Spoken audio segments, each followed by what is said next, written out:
बच्ची को जान से मारने की धमकी तक दिया जाता है, वहीं स्कूल से निकाल देने की धमकी भी दिया जाता है। 25 नवंबर को बच्ची इस घटना की जानकारी अपनी मां को देती है। वो बच्ची के पास पहुंचते हैं और बच्ची से बातचीत करते हैं।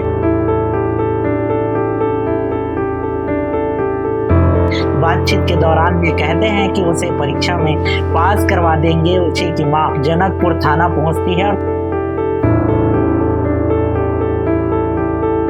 उसकी वीडियो बनाई जाती है। अधिकारियों के द्वारा निलंबित कर दिया गया है। बच्ची को डराया धमकाया जाता है कि इस घटना की जानकारी वो किसी को ना दे।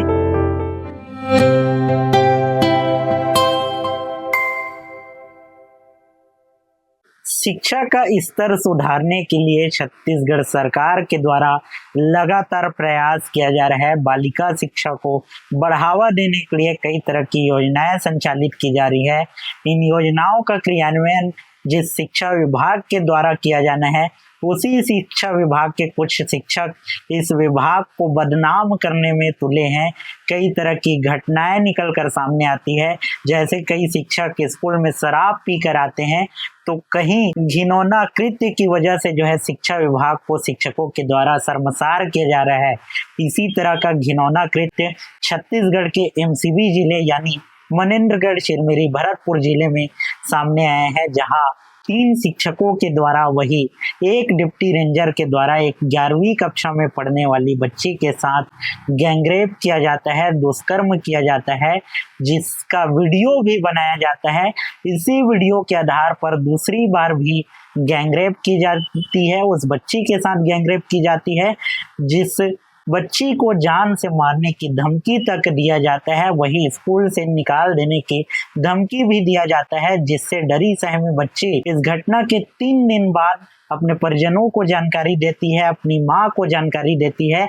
इस घटना की जानकारी लगते ही बच्ची की मां जनकपुर थाना पहुंचती है और थाने में पहुंचकर इस घटना की रिपोर्ट दर्ज कराती है। रिपोर्ट दर्ज कराने के दौरान बच्ची अपनी आप बीती कथन जो है पुलिस वालों को बताती है, जिसकी जांच कर पुलिस कर्मियों के द्वारा जो है 4 आरोपियों को गिरफ्तार कर लिया जाता है, जिन आरोपियों में 3 शिक्षक व 1 डिप्टी रेंजर शामिल है, जिन्हें उनके विभागीय अधिकारियों के द्वारा निलंबित कर दिया गया है। उन चारों आरोपियों पर, उन चारों कर्मचारियों पर निलंबन की कार्रवाई की गई है।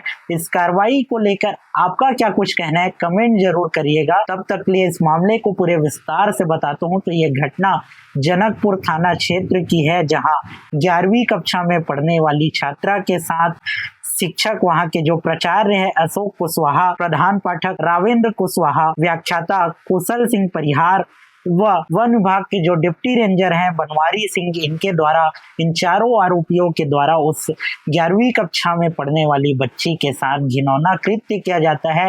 यह घिनौना कृत्य पहली बार 15 नवंबर को किया जाता है, जब बच्ची सुबह 12 बजे स्कूल आई होती है, बच्ची स्कूल में रहती है।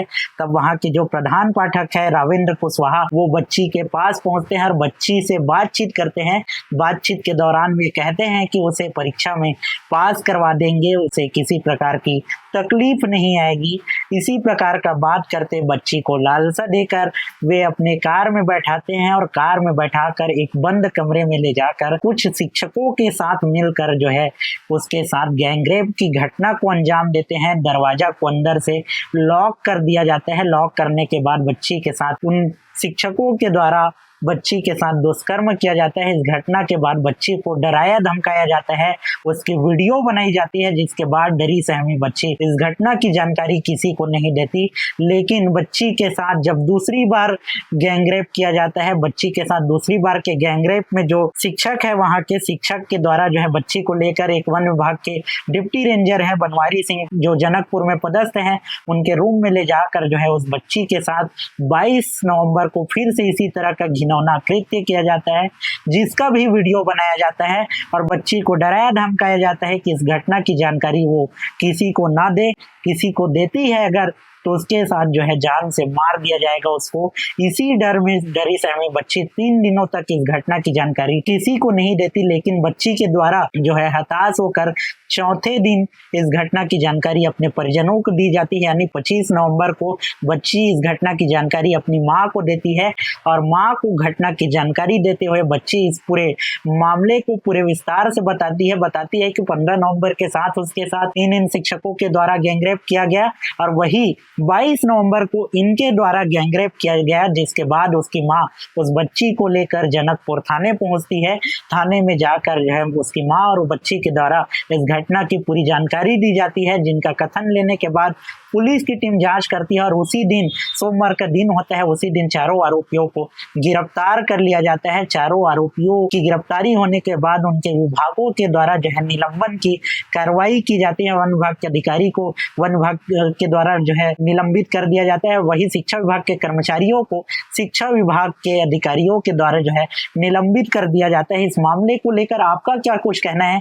इस मामले को आप किस रूप में देखते हैं, इसे कमेंट कर जरूर बताइएगा। तब तक लिए कुछ बाइट से हमारे पास आई है, कुछ स्टेटमेंट आया है, इसे सुनिए और इसे सुनकर जो है अंदाजा लगाइए कि इस तरह का घिनौना कृत्य उस बच्ची के साथ किस तरह से बीता होगा, बच्ची पे क्या बीती होगी, इसका अंदाजा लगाइए। मामला है कि पीड़िता की मां ने रिपोर्ट दर्ज कराई थी कि 30 शिक्षकों द्वारा मेरी पुत्री को शारीरिक शोषण किया गया है।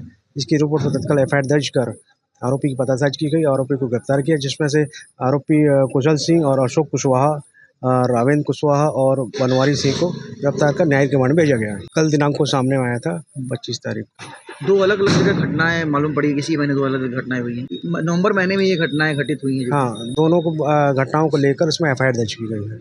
आगे क्या कार्रवाई हो रही है इसमें? आगे में इसमें विवेचना चलेगी, विवेचना में जो सामने आएंगे उस पर कार्रवाई की जाएगी।